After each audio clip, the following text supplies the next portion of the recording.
So during the war, when men like myself dared not be spotted by a rebel, and we dared not cross any of the checkpoints of the different factions, the women, our sisters, our mothers, were brave enough to venture out, to look for food, so that family members will survive. And in that process, they got exposed. I lived in Bush Road Island at the time of the war. And I always went to this situation as a way of helping me to overcome it. There was a time every day, if a child didn't die, an elderly person would die in the community. Of what? Starvation. Every day, every morning, there's a crash somewhere. We go together and we do burial. And out of that, women had to venture out. They were brave. And then they were exposed. They became vulnerable. There was a time it was difficult for my family. And we all decided to leave. Brothers, sisters, mother. And I said I was there. My brothers and sisters along with my mom, they all left. But at the point of departure, my mother said, no, we cannot leave him alone. She took a risk to return home to come and be with me, whether there is war, whether there's food. This is just to exemplify how brave Liberian women were and how daring they were under very extreme circumstances.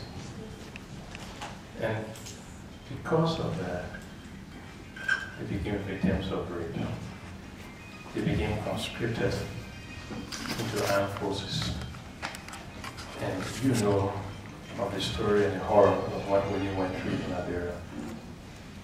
As I'm standing and speaking to you, there are women in Liberia who were victims of multiple rapes, and up to now have had not even the minimum of medical attention or psychosocial attention. There are women identified by our work today who still carry bullets in their vein. And so when we speak of redress and recovery, those are very, very important issues. Why people would choose to politicize and speak of prosecution and political sanctions, there are a million more who are still victims and are living in hell. And what can a commission give back to people who, after 14 years, suffered in silence and had no one to come to them and ask them what happened? And we dare go out throughout the country and talk to people and encourage them to give their testimony to the commission. Over 20,000 came out. Do they have expectations? Yes, of course. How do you manage that expectation? As the commission enjoying public trust, what do you do with that confidence, that trust, that expectation? So we took our responsibility very seriously, very sacred, and hoping that out of our work, there will be a change, there will be a transformation, there will be reform in Liberia. And then when people look back, they can say, well, at least out of the conflict, out of our pains and sufferings, something good came out of Liberia. It's aspirational, yes, but it's the most we can give back. There may be academic, professional, political arguments about whether or not prosecution is suitable or people should be banned from politics or what the TRC will or what the TRC field will do.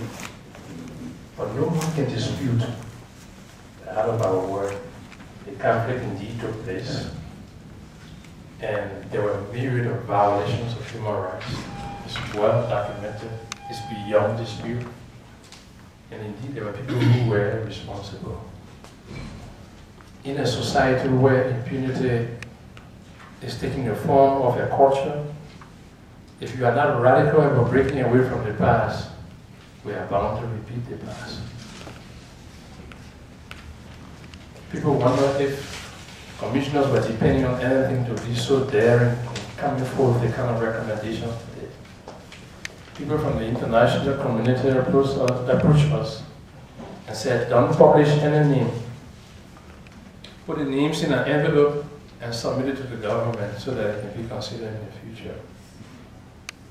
We said that would be a betrayal.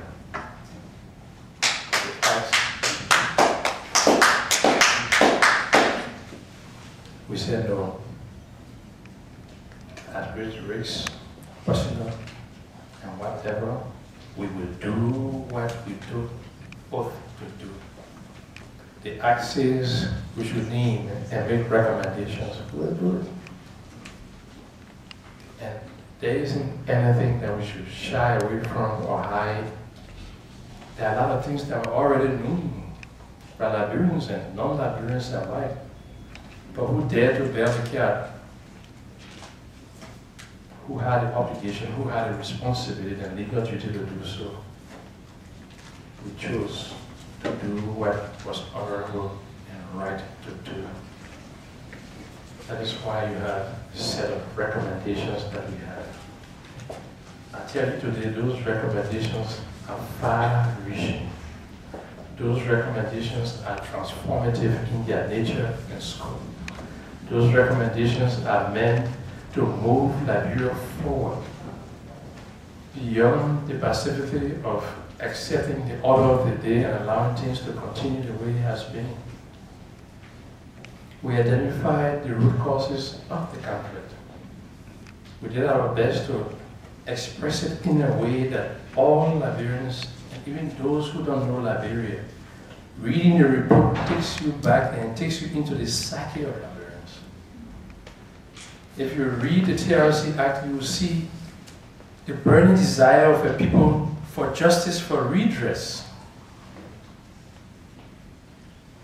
And it was very, very clear. Identify people for prosecution. Account for impunity. Make sure there's accountability for criminal liability and political liability as a consequence of the war and the violation of law. The president of Gambia said Liberia was a slaughterhouse. We were in Liberia in the midst of several warring factions, and indeed people were being slaughtered. The war started with two factions, the MPFL and the forces of Samuel Doe AFL. In the end, we had 11 factions. Did anything change about protecting public interest? Did anything change about corruption? Did anything change about upholding the rule of law? And what people didn't know is that the community in Liberia chose us, a lot of us on purpose. 5 of the commissioners had prior experience working with civil society. One of the commissioners was a political activist since the 70s. Another one was a part of the TRC machinery.